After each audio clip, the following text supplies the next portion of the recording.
Recording now, this is lesson 5.8 on the introduction to finding the percent of a number.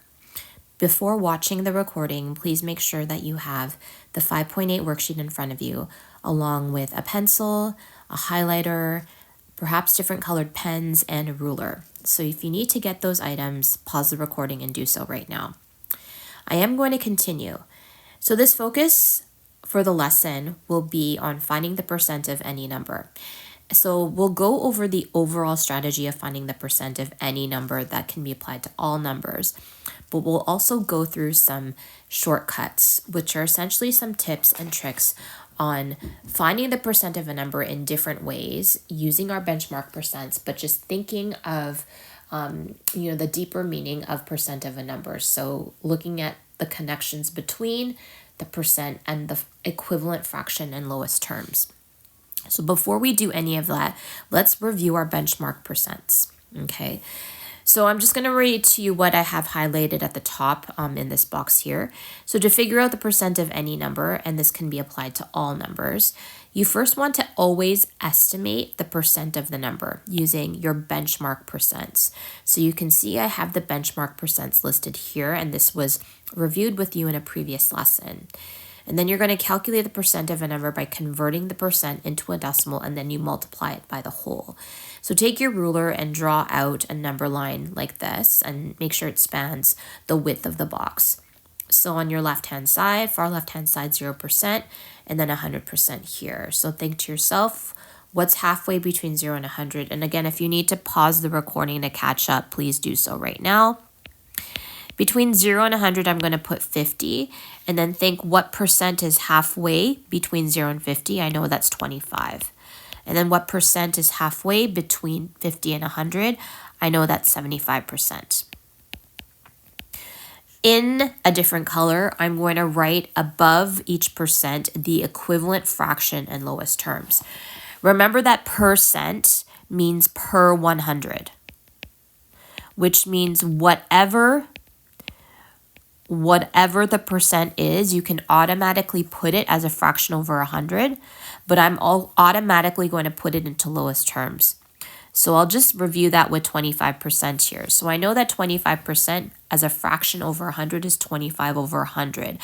I know that in lowest terms, that reduces to 1 over 4 or 1/4.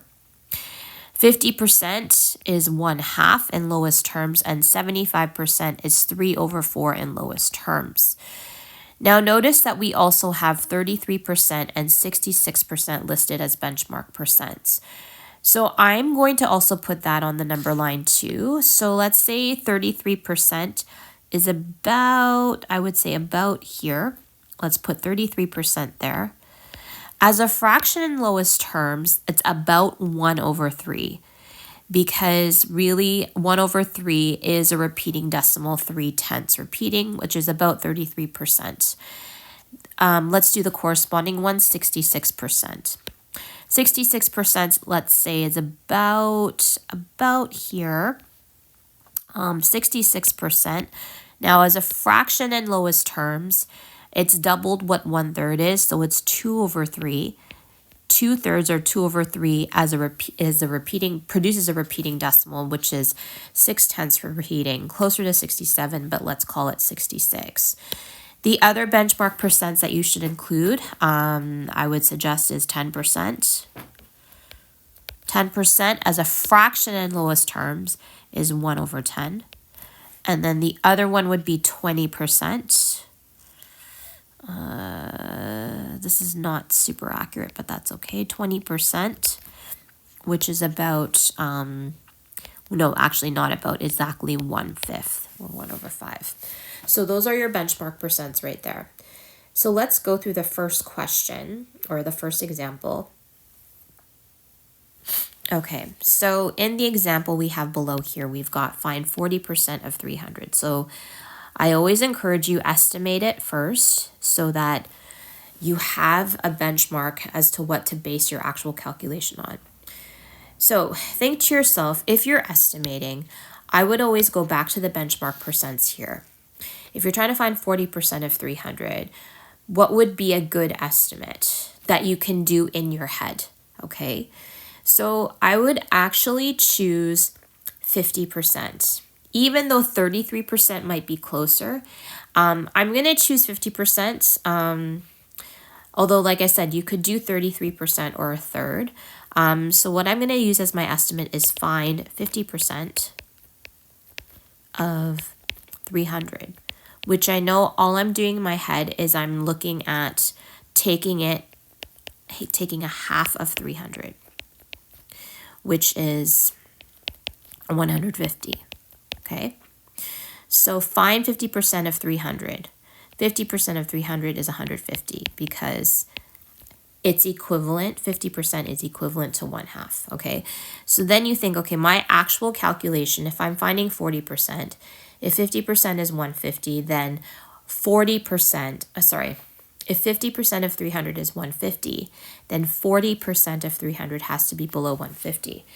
Now this is where you have to, there is a shortcut way because 300 is a nice number to work with to find 40%, but we're just going to go through converting the percent of as a decimal. So 40% of 300, what you need to do is convert 40% into a decimal, okay?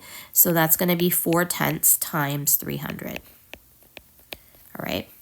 Now, as a review, you could multiply it as a decimal and then multiply it by 300 and do that. So if you want to go ahead and do that calculation, you can. But remember that what might be easier for you is if you know that 50% is 300 is 150. You know your answer has to be around 150. I'm actually going to multiply it without decimals as we were reviewing last year in grade 6. And go ahead and check your work. So if my answer is 1,200 and I know my estimate is 150, I'm going to place a decimal here. Okay, so I know my answer is 120. Therefore, 40% of 300 is 120. Okay, so that's how you estimate using a benchmark percent. You convert it to a decimal and then you can find that answer there. Okay.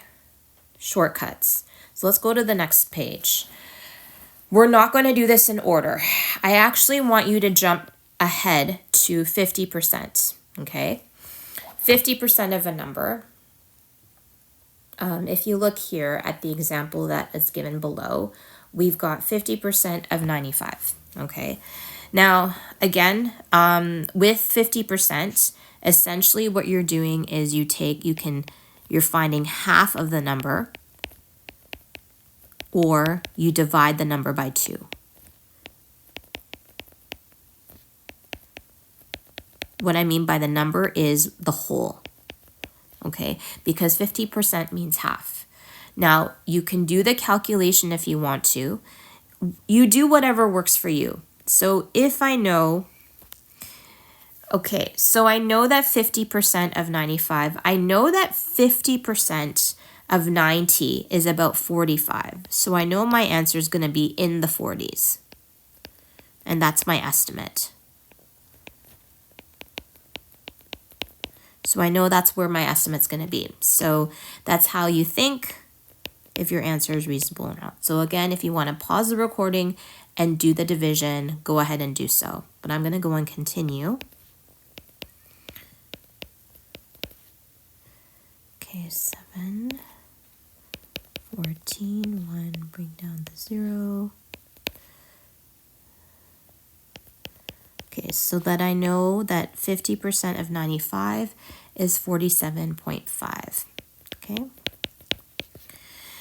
Now, you could do this. Again, you could, if you want to, if you're not sure about the division, or you're not sure about the shortcuts, you convert it to a decimal. So you can do 0.5 or 5/10 times 95.